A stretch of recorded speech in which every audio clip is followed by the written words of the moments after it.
Happy Monday, boys and girls. Today we're reading chapter 5 in Mouse and the Motorcycle.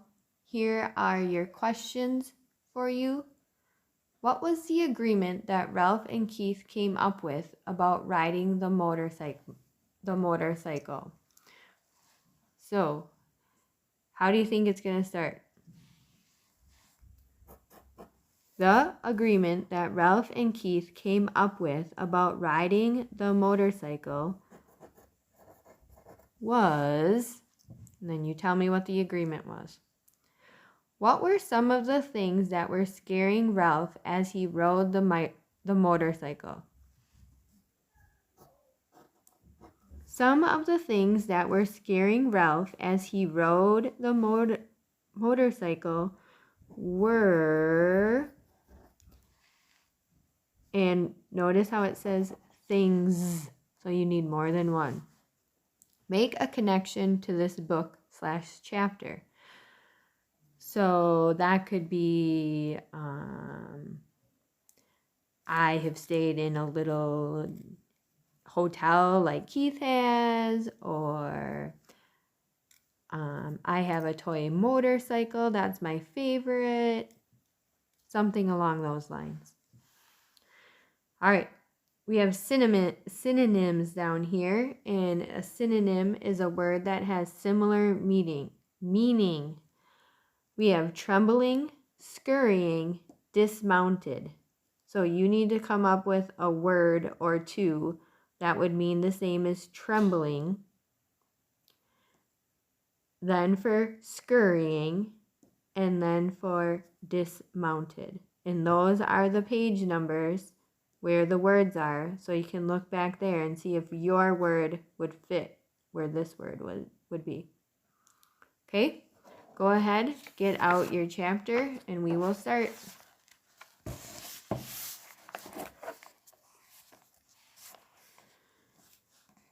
Chapter 5, Adventures in the Night. When Ralph had mastered riding the motorcycle on the threadbare carpet, he went bumping over the roses on the less worn parts under the dresser and the bedside table. That was fun, too. Hey, whispered the boy. Come on out where I can see you. Pooh, pooh, pooh, pooh. Ralph shot out into the moonlight, where he stopped, sitting gently on the motorcycle, with one foot resting on the floor. Say, he said, how about letting me take her out in the hall, for just a little spin to see how fast she'll go? Promise you'll bring it back? Asked Keith. Scout's honor, answered Ralph, who had picked up many expressions from children who had stayed in 215. Okay, I'll tell you what, said Keith. You can use it at night, and I'll use it in the daytime. I'll leave the door open an inch so you can get in. That way you can ride up and down the hall at night. Can I really? This was more than Ralph had hoped for. Where do you want me to park it when I come in? He asked. Some place where the maid won't step on it, answered the boy. That's easy. Under the bed. She practically never cleans under the bed. Yes, I know, agreed Keith. I looked. There are a lot of dust mice back there. Please! Ralph was pained. Oh, sorry, said the boy. That's what my mother calls bunches of dusty fluff under the bed. So do you think there was an agreement that they made on that page? I think so. My mother doesn't, said Ralph. Now how about opening the door? The boy put his hand on the doorknob. You won't let anything happen to my motorcycle, will you? He asked. You know I wouldn't let anything happen to a beauty like this, said Ralph. See that you don't, and don't stay out too late. The boy opened the door and permitted Ralph to put out into the dim light of the hall. Ralph had a scary feeling he was on the threshold of adventure. There were no beds or chairs for him to dart under in case of danger. The floor creaked. Someone was snoring in room 214 across the hall. Outside the pines, an owl hooted, sending prickles up Ralph's spine. So I think that would probably be your number 2 question there. Ralph controlled the trembling of his paws while he hesitated outside the door to consider the possibilities of the hall, which was carpeted down the center, leaving 2 smooth highways of bare floor on either side along the baseboards. It did not take Ralph long to decide what to do. He picked up his tail, took a deep breath, bent low over the handlebars, flattened his ears, and sped down the straightaway as fast as the motorcycle would go. He could feel his whiskers swept back by the force of his speed. It was glorious. Ralph had never ventured so far from home before. The old wooden hotel, cooling in the night air, snapped and creaked, but Ralph was brave. He was riding a motorcycle. He passed room 213, ran out of breath, let momentum carry him past another noisy snorer in room 211, on down the hall to the elevator, the mysterious elevator that carried people to that wonderful place Ralph had heard so much about, the ground floor. When Ralph came to the stairs, he stopped to look down, knowing it was impossible to ride a motorcycle downstairs, and at the same time wishing he could see for himself the wonders that lay below. He sniffed the air, and it seemed to him that he could smell the strange foods he had heard about: cinnamon buns with sticky frosting, turkey stuffing, and pancakes with maple syrup. A ray of moonlight from a window glinted on the glassy eye of a mounted deer's head over the stair landing and startled Ralph, sending him off down the hall, past the broom closet and the linen room to the end of the hall, where he executed a sharp turn and started back. Exhilarated by speed, Ralph raced up and down. Once, when he heard some people getting out of the elevator, he had to duck behind the curtain of the window at the end of the hall. Toward midnight, he passed his Aunt Sissy scurrying along the baseboard. He waved and nearly lost control of the motorcycle. Aunt Sissy stopped to stare while Ralph rode on, feeling pleased with himself and at the same time sorry for Aunt Sissy. Poor frightened thing, with only her feet to carry her from one crumb to the next. Up and down the hall raced Ralph until, after an especially noisy burst of speed outside room 211, he was startled to hear a dog bark inside the room. Now it was Ralph's turn to be frightened. Oh, he thought, I'd better be careful. If there was one thing Ralph disliked, it was people who traveled with dogs. Dogs always sniffed around where they had no business sniffing. Once a dog had even barked into the mouse hole in room 215. It was days before Ralph's mother got over that. Ralph heard someone moving around inside room 211, and looking back over his shoulder, he saw the door open, and a tousled man in a bathrobe and slippers appeared carrying a little terrier. The man looked cross and sleepy as he started down the hall toward the elevator with his dog. He was walking straight towards Ralph. Pooh, pooh, pooh, pooh! Realizing he was taking a chance, Ralph speeded up the motorcycle. If he turned and headed back to room 215, he would have to pass the man. It was better to continue toward the elevator and hope he could find a place to hide. He raced on down the hall. The wild barks of the little terrier told Ralph that he had been seen by the dog, if not by the man. Shut up, muttered the man to his dog. I'm going to walk you. You don't have to wake up the whole hotel. Ralph reached the elevator, where he drove around behind the ashtray on a stand beside the door. He stopped and waited, tense and frightened. Outside, an owl hooted, was silent, and hooted again. A sudden breeze rattled windows and banged a door. Ralph's teeth began to chatter. The dog whimpered, but the man walked straight past Ralph, pushed a button, and in a moment stepped into the elevator.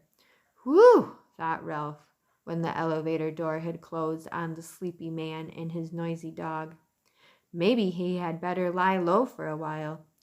In a few minutes, the elevator returned to the second floor.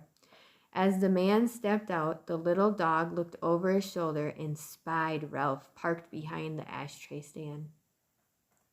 Because the dog was a captive and he was free, Ralph could not resist sticking out his tongue and waggling his paws in his ears, a gesture he had learned from children in room 215, and one he knew was sure to arouse anger. So the dog was a captive, meaning that the man had the dog, and Ralph was the one who was free, so Ralph could tease the dog. Let me at him, barked the little terrier. Cut it out, grumbled the man, fumbling for the doorknob of 211, while Ralph, a daredevil now, rode in a giddy circle around the ashtray stand. He had a feeling of cockiness he had never known before. Who said mice were timid? Ha! Cockiness meaning he was kind of showing off. When the morning song of birds in the pines grew louder than the snores of the guests and dawn slipped through the windows at the end of the hall, Ralph knew it was time to return to room 215. There he was shocked to discover the door shut. Only then did he recall the draft in the night and the slam of a door. He got off the motorcycle and pounded on the door with his fist. But what sleeping boy could hear a mouse beating on the door?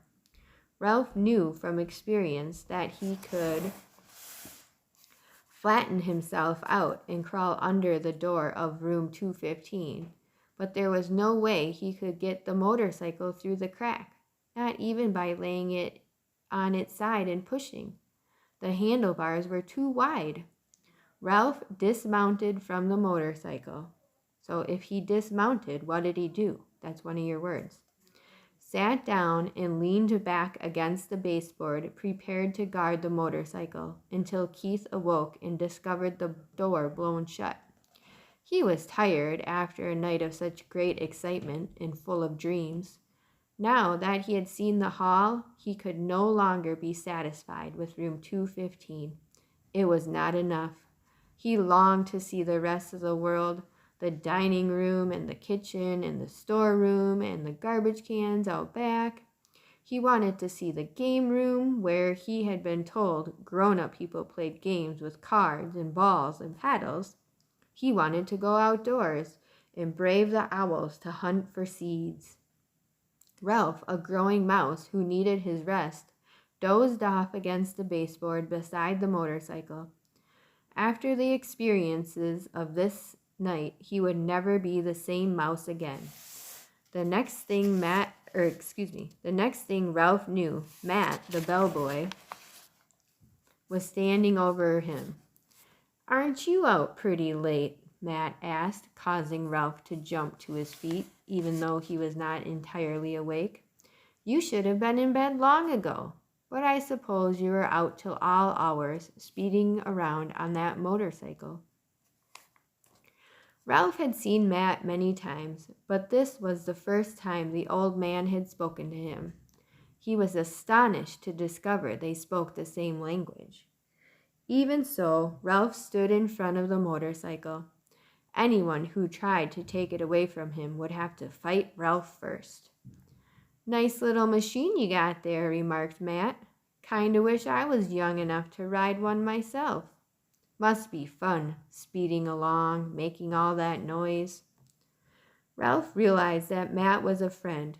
Say, he began, how about helping a fellow out? Sure, agreed Matt. What can I do for you? Open that door a crack, just enough so I can ride through. I promised the boy I would park his motorcycle under the bed. Good place, said Matt. The maid never cleans there if she can help it. Very quietly, He turned the knob and opened the door just enough for Ralph to ride through. Ralph bumped up over the edge of the carpet, swung out around the wastebasket and the bedside table, and was about to drive under the bed when, "Eek!" screamed the boy's mother, who was standing in the doorway between 2:15 and 2:16 in her bathrobe with her hair up on rollers. "A mouse!" Ralph put on a burst of speed and shot under the bed. "Where?" asked the boy's father, coming in from room 216. "Under the bed." "I'll look, Mom," said the boy, jumping out of bed. Keith's face appeared under the lifted edge of the bedspread where Ralph sat trembling on the motorcycle. There's another word, trembling. So if he's trembling, what is he doing right now? The boy held out his hand and beckoned. Ralph understood. He dismounted and ran up the boy's arm inside the sleeve of his pajamas until he came to the crook of his elbow. There he waited, shivering to see what, and there was dismounted again. To see what happened next. Down at the end of the sleeve, he could see the boy's fingers close around the motorcycle. Then he felt himself being lifted as the boys rose from his hands and knees. "It's just my motorcycle," Keith said. "Yes, that's it," agreed his mother. The door opened and the mouse rode in. The boy's father began to laugh. "You are still dreaming." "But I'm positive," insisted the boy's mother. "That you saw a mouse on a little red motorcycle?" finished the boy's father, and laughed even harder. "You make it sound so ridiculous," objected Mother. "Well," the father snorted with laughter.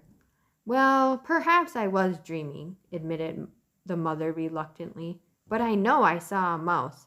I'm positive, and I'm going to report it to management. I knew the minute we moved into this spooky old place that it had mice." "Now I've done it," thought Ralph inside the pajama sleeve. All right, that is where we are going to end today. I hope you enjoyed Chapter 5. Go ahead and do your work and let me know if you have any questions. See you later.